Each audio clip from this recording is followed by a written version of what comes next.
माता की, भारत माता की, वंदे वंदे वंदे।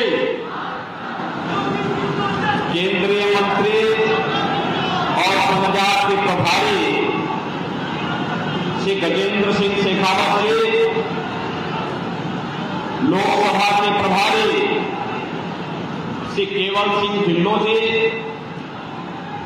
भारतीय जनता पार्टी के जिला के अध्यक्ष श्री संजीव वशिष्ठ जी,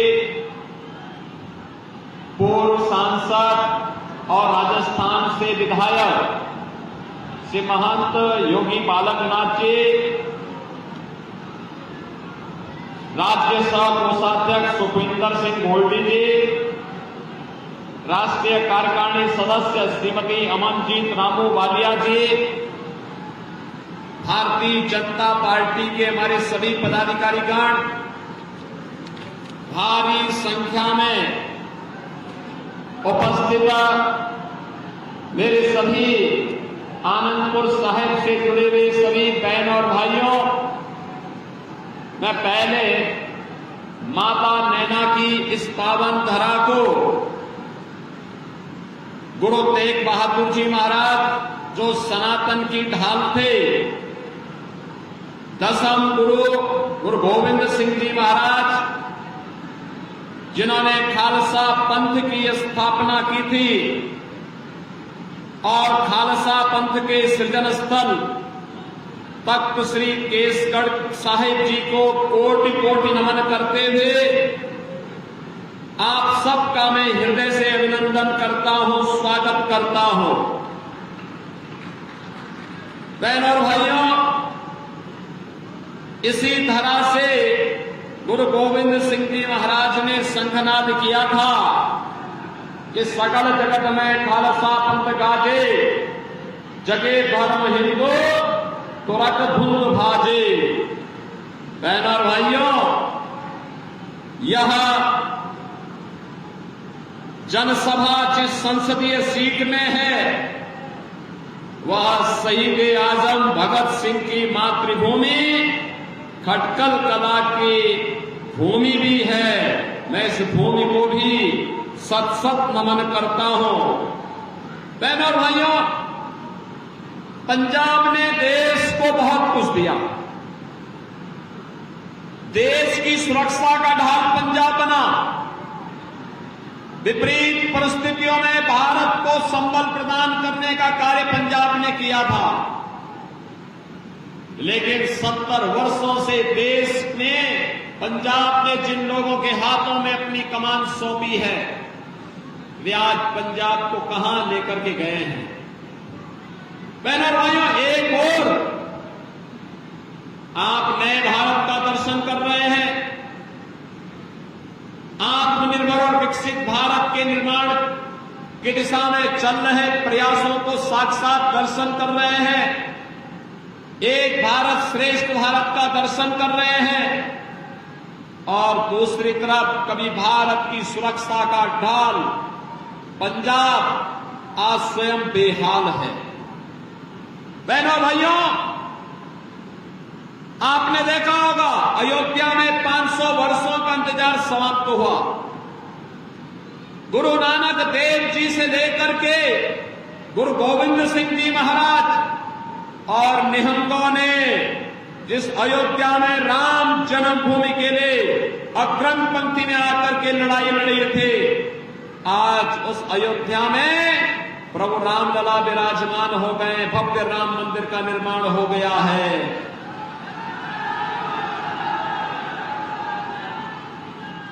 अयोध्या में राम मंदिर निर्माण होने के उपरांत बहनों और भाइयों, गुरु गोविंद सिंह जी महाराज ने तो राम अवतार पर ही पूरा एक सर्ग लिखा था। भगवान राम के प्रति कितनी आस्था थी, यह शब्दों में व्यक्त नहीं किया जा सकता। एक तरफ भारतीय जनता पार्टी मोदी जी के नेतृत्व में विरासत को सम्मान दे रही है, भारत का सम्मान दुनिया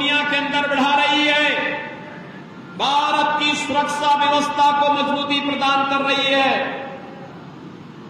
आज आप देख रहे होंगे दुनिया में कहीं कोई संकट आता है तो दुनिया भारत की ओर देखती है,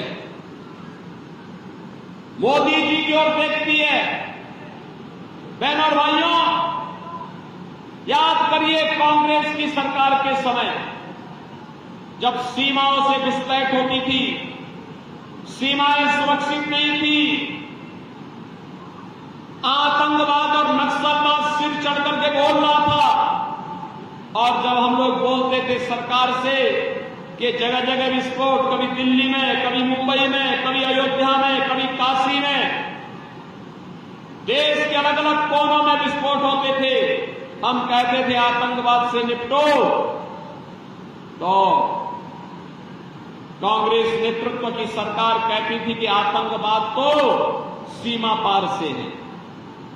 बहनों और भाइयों, सीमा पार के आतंकवाद के सामने घुटना टेकने वाली कांग्रेस नेतृत्व की सरकार आज इसको जनता जनार्दन के सामने जाने का कोई अधिकार नहीं है। आपने देखा होगा मोदी जी के नेतृत्व में 10 वर्षों में आतंकवाद समाप्त हुआ। अब तो कहीं आतिशबाजी भी आप करते होंगे। तो बहनों और भाइयों, आतिशबाजी करते समय अगर पटाखा जोर से फट जाए तो पाकिस्तान पहले सफाई देता, कहता साहब मेरा हाथ नहीं है, क्योंकि इसे मालूम है ये नया भारत है, छेड़ेगा नहीं। लेकिन अगर कोई छेड़ेगा तो उसको छोड़ेगा भी नहीं। आज भयभीत है, भारत की ताकत से घबराया हुआ है और इसलिए यूएन में जाके कहता है साहब भारत को पाकिस्तान के अंदर घुस करके मार रहा है, हमारी जान बचाओ। आज पाकिस्तान ऐसे ही गिड़गिड़ा रहा है जैसे यूपी के माफिया आज गिड़गिड़ा के कहते हैं कि साहब एक बार जान बख्श दो। बस यूपी के माफिया कैसे कहते हैं साहब जान बख्श दो एक बार, बस गले में तख्ती लटका के जाते हैं थाने में, कहते हैं साहब जान बख्श दो, थैली लगा के पेट भर दूंगा, लेकिन किसी के साथ अब अन्याय और शोषण नहीं करूंगा। बहनों और भाइयों, आज भारत अपने नागरिकों को सुरक्षा दे रहा है मोदी जी के नेतृत्व में। विकास के बड़े बड़े कार्य हो रहे हैं, 4 लेन, 6 लेन, 12 लेन के हाईवे बन रहे हैं। ट्रेन केवल अब मीटर गेज नहीं है, अब तो ब्रॉड गेज की है, बुलेट स्पीड से चलने वाली ट्रेन है। वंदे भारत, अमृत भारत, नमो भारत के रूप में ट्रेन की सुविधा है। आईआईटी है, आईआईएम है, ट्रिपल आईटी है, एनआईटी है, वर्ल्ड क्लास यूनिवर्सिटी है और साथ साथ शुद्ध पेयजल की आपूर्ति के लिए मोदी जी ने घोषणा की है, हर घर नल पहुंचाएंगे, शुद्ध पेयजल की आपूर्ति हर नागरिक को पहुंचाने का काम करेंगे। गरीबों के लिए अन्न की योजना, फ्री में ration, one nation one ration card, 60 crore लोगों को 5 लाख रुपए प्रतिवर्ष मुफ्त में उपचार का कार्ड, या 12 करोड़ किसानों को किसान सम्मान निधि का लाभ हो, या गरीबों के घर में शौचालय का निर्माण, उज्ज्वला योजना का कनेक्शन हो, या 4 करोड़ गरीबों के लिए एक मकान देने का कार्य। मोदी जी ने घोषणा की है 4 जून को जब फिर एक बार मोदी सरकार बनेगी तो 70 वर्ष से ऊपर के प्रत्येक बुजुर्ग को 5 लाख रुपए प्रतिवर्ष उपचार के लिए फ्री में उपलब्ध करवाने का काम करेंगे। जितने भी गरीब परिवार हैं इनके लिए अगले 5 वर्ष के अंदर एक आवास बन करके तैयार हो जाएगा। एक तरफ सम्मान भी है, सुरक्षा भी है, विकास भी है और अयोध्या में रामलला का भव्य मंदिर का निर्माण भी है, तो करतारपुर साहिब का कॉरिडोर भी है। गुरु गोविंद सिंह जी महाराज के 4 साहिबजादों ने जिन्होंने सर हिंद के लिए अपने आप को बलिदान किया था, उनके नाम पर 26 दिसंबर की तिथि को वीर बाल दिवस के रूप में मनाने का कार्यक्रम भी मोदी जी ने पूरे देश के अंदर घोषित किया है। एक तरफ मोदी जी के नेतृत्व में नए भारत में सब हो रहा है और दूसरी तरफ बहनों और भाइयों कांग्रेस और आम आदमी पार्टी का ये गठबंधन, दिल्ली में दोनों एक दूसरे को पानी पी पी करके गाली दे रहे हैं। पंजाब में आकर के लूटने के लिए और पंजाब को बर्बाद करने के लिए दोनों ने गठजोड़ कर दिया। बहनों और भाइयों, मैं तो केवल आपसे कहने के लिए आया हूं, ये कांग्रेस और आम आदमी पार्टी का जो गठबंधन है पंजाब में, ये पंजाब को पुराने दौर में ले जाने की कुछ चेष्टा का हिस्सा है।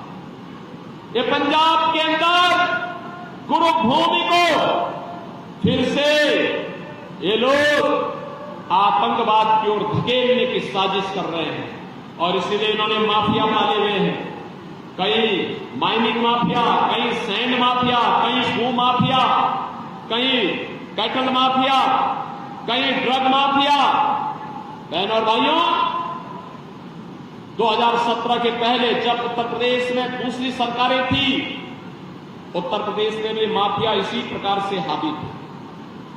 2017 में मुझे उत्तर प्रदेश का मुख्यमंत्री बनाया गया और मुख्यमंत्री बनाने के बाद मोदी जी ने कहा कि उत्तर प्रदेश में कैसे इसको आप ठीक करेंगे।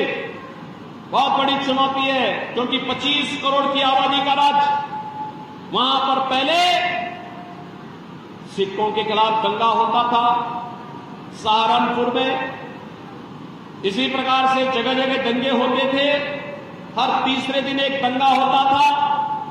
बहनों और भाइयों, 7 वर्ष में आपने देखा होगा आज तो पंजाब के ढेर सारे ट्रांसपोर्टर यूपी होते हुए जाते होंगे। आज आप देखते होंगे यूपी में कोई वसूली नहीं होती उनसे, कोई लूटपाट नहीं होती उनसे, यूपी में दंगे समाप्त और माफिया भी यूपी की मिट्टी में मिल गए। अब यूपी में माफिया नहीं, अब यूपी में महोत्सव होता है, गुरु नानक देव जी का प्रकाशोत्सव, गुरु तेग बहादुर जी का बलिदानी दिवस, वीर बाल दिवस, जन्माष्टमी, शिवरात्रि, दीपोत्सव, देव दीपावली, रंगोत्सव, ये आज यूपी की पहचान बन गई है। और बहनों और भाइयों, मैं इसीलिए आपसे कहने के लिए आया हूं, ये कांग्रेस और आम आदमी पार्टी का गठबंधन ये पंजाब को अराजकता की ओर ले जाने की साजिश का हिस्सा है। इसको पूरी तरह खारिज कराने के लिए ही आपसे अपील करने के लिए मैं आया हूं। मैं तो यहां पर सुभाष शर्मा जी को अपने बुलडोजर का चाबी देने के लिए आया हूं कि वे पंजाब के अंदर जीत के जाइए, अगली सरकार बीजेपी की बनाइए और बीजेपी की सरकार पंजाब में बनाइए और जितने बुलडोजर चाहिए मैं यूपी से भेज देता हूं, हमारे पास उसकी विशेषज्ञता है। आप देखना बीजेपी की सरकार बनते ही, बहनों और भाइयों, मैं आपको आश्वस्त करने के लिए आया हूं, बीजेपी की सरकार बनते ही अगले 48 घंटे के अंदर drug mafia, sand mafia, cattle mafia और भू माफिया की कमर तोड़ करके यहां के नौजवानों के भविष्य के साथ खिलवाड़ करने वालों की संपत्ति को जब्त करवा करके गरीबों के मकान वहां पर बनाने का काम भारतीय जनता पार्टी की सरकार करेगी। और इसीलिए मैं आपसे अपील करने के लिए आया हूं, ये कांग्रेस और आम आदमी पार्टी नाम ही आम आदमी नाम रखा है इसने। मैंने अपने जीवन में इतनी झूठ बोलने वाली पार्टी देखी ही नहीं।